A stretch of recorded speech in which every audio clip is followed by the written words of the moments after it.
હવે વાત કરીશું અસદુદ્દીન ઓવૈસી સાથેની ખાસ મુલાકાત વિશે।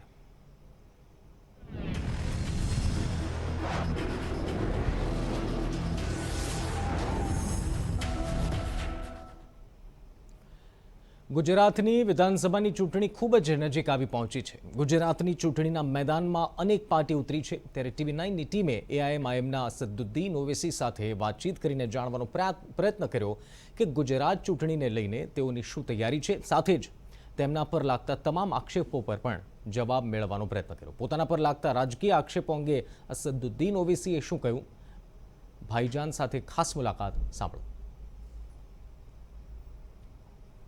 यात्रा हैदराबाद में है। हैदराबाद को सियासी तौर पर कहा जाता है असदुद्दीन ओवैसी का गढ़, और इससे पहले कांग्रेस ने यहां पहुंचकर सीधा हमला बोला ओवैसी पर।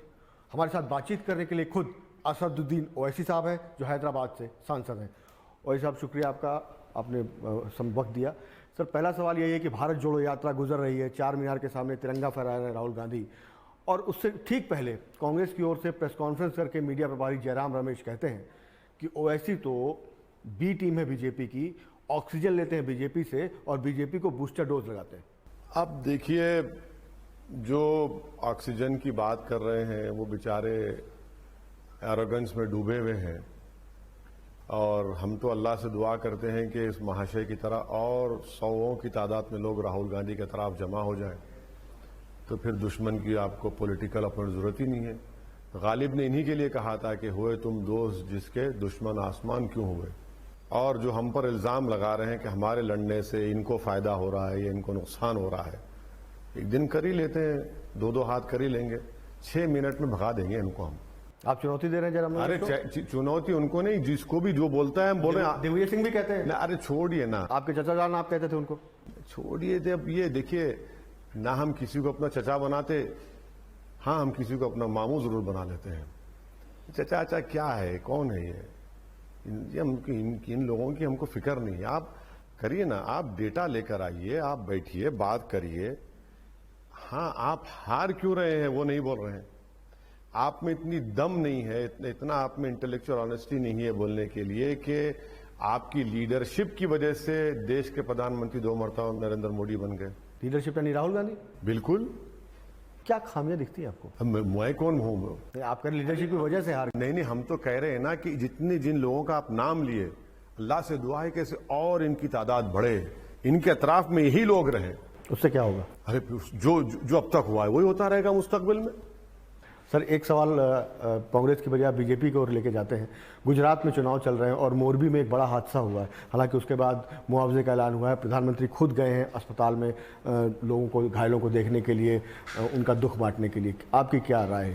नहीं, बड़ा दर्दनाक अफसोसनाक वाक़या है, और जो 140 लोग जो अपनी जान खोए हैं, देखिए इंसान को मौत आना है एक दिन, हम सबको जाना है दुनिया छोड़कर, मगर इस तरह से नहीं यार। इस तरह से तो कैसा कोई भाई कोई ब्रिज पे जा रहा है और ब्रिज बैठ जाएगा।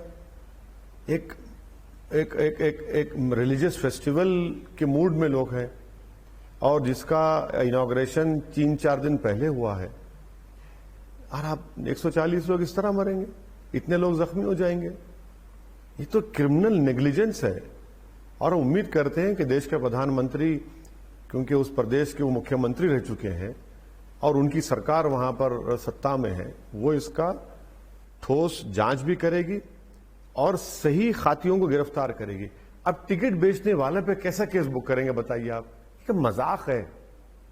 टिकट बेचने वाला तो नौकरी है ना, जो बनाया उसको पूछना चाहिए, जो कंस्ट्रक्शन किया उसको पूछना चाहिए, किसने उनको वो टेंडर दिया, अलॉट किया, उसको पूछना चाहिए। आप टिकट बेचने वाले गरीब को आप केस बुक कर रहे हैं, ये तो गलत है। ये जिन लोगों ने अपने परिवार के लोगों को खोया है, उनको ये लगना चाहिए कि मुझसे इंसाफ हुआ है। एक्स ग्रेशिया से उनसे इंसाफ नहीं हुआ है, एक्स ग्रेशिया से इंसाफ नहीं हुआ उनसे।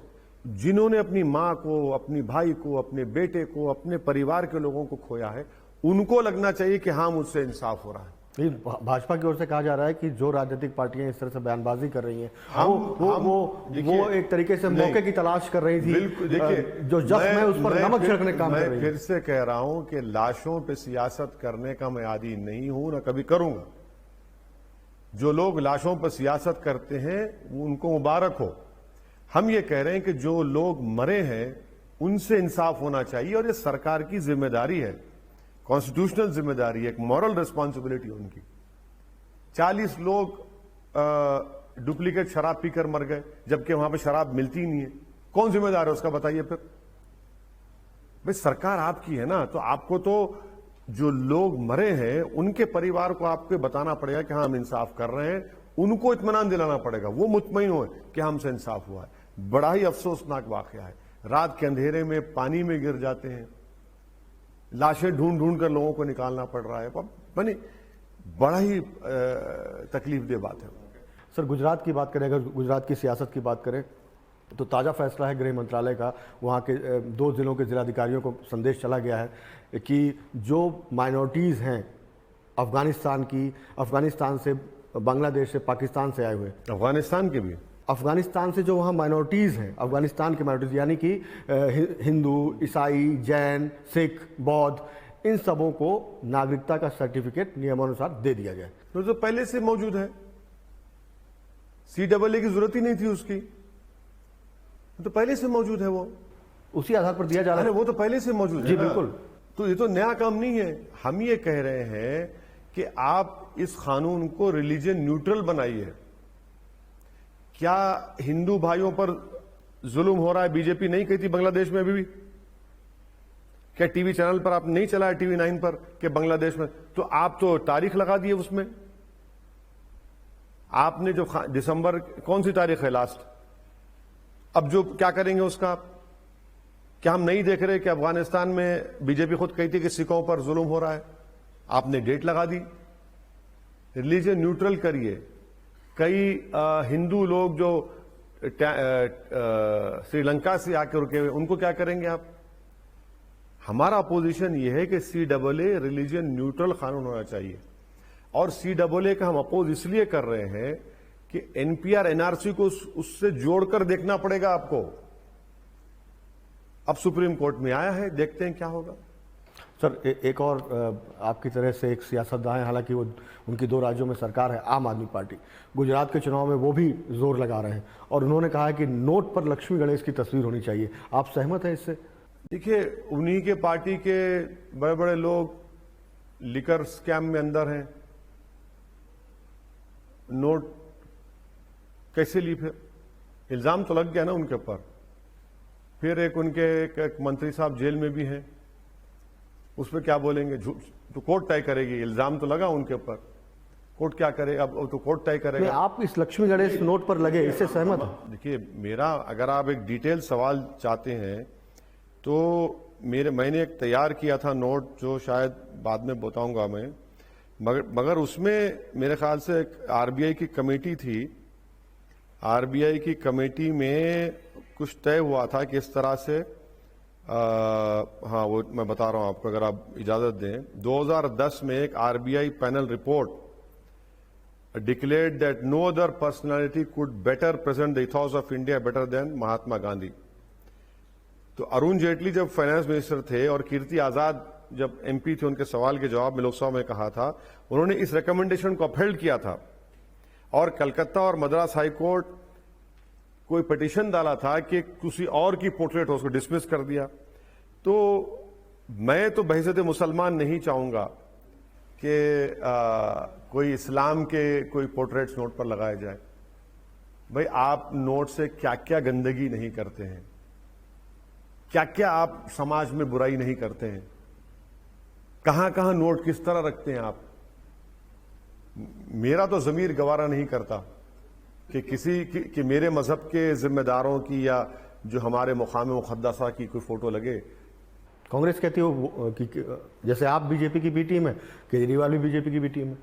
देखिए, मेरा मानना यह है कि अगर कोई पार्टी इलेक्शन लड़ती है तो उसको लोकतंत्र में, डेमोक्रेसी में उसको राइट है इलेक्शन लड़ने का। पॉलिटिकल पार्टी को NGO तो नहीं है, इलेक्शन लड़ेगी, हमारे खिलाफ लड़ेंगे।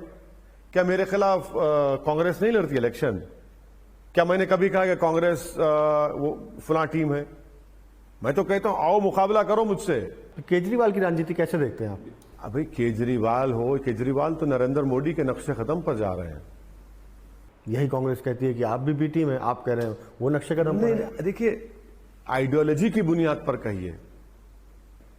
बिल्किस बानो पर कोई कहेगा, उनके मंत्री का एक स्टेटमेंट मीडिया ने पूछा तो बोले कि नहीं, बिल्किस बानो पूछा गया तो कहा कि हमको स्कूल कॉलेज टीचर से मतलब है। बिल्किस बानो की अगर बेटी जिंदा होती तो आज कॉलेज जाती वो, मगर आपने बिल्किस बानो को मुस्लिम इशू बना दिया। बिल्किस बानो देश का इशू है, इंसाफ का इशू है।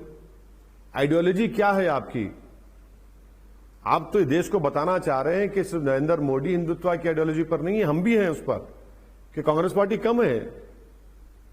कांग्रेस पार्टी ने क्या क्या नहीं किया, आज भी कांग्रेस पार्टी कर रही है, आज भी कर रही है। जो धर्म संसद छत्तीसगढ़ में हुआ, किसने करवाया धर्म, जिसमें अनाप शनाप बका गया महात्मा गांधी के बारे में? छत्तीसगढ़ की सरकार ने उसको स्पॉन्सर किया था। तो ये आइडियोलॉजी के ऊपर आप कहां हैं देख लीजिए। सर चलते चलते आखिरी सवाल, गुजरात चुनाव में ओवैसी अपनी पार्टी को कहां देख रहे हैं? नहीं, हमारे म्युनिसिपल कॉरपोरेटर अहमदाबाद में है, गोधरा भरूच मुडासा में है, जनाब साबिर काबुलीवाला साहब और हमारी पूरी एमआईएम की टीम बड़ी मेहनत कर रही है। हम भी जा रहे हैं, उन ताउन कर रहे हैं, हम भी कोशिश का उससे हिस्सा बन रहे हैं। हमने कैंडिडेट्स के नामों का ऐलान भी कर दिया है, पूरी कोशिश कर रहे हैं। हमको उम्मीद है कि इंशाल्लाह गुजरात की जनता हमारे कैंडिडेट्स को कामयाब करेगी। बहुत बहुत शुक्रिया शुक्रिया कुमार साहब, टीवी 9 से बहुत बात करने के जमाने लिए के बाद। बहुत बहुत शुक्रिया। तो ये थे हैदराबाद से सांसद असदुद्दीन ओवैसी साहब। देखते रहिए टीवी 9 भारतवर्ष।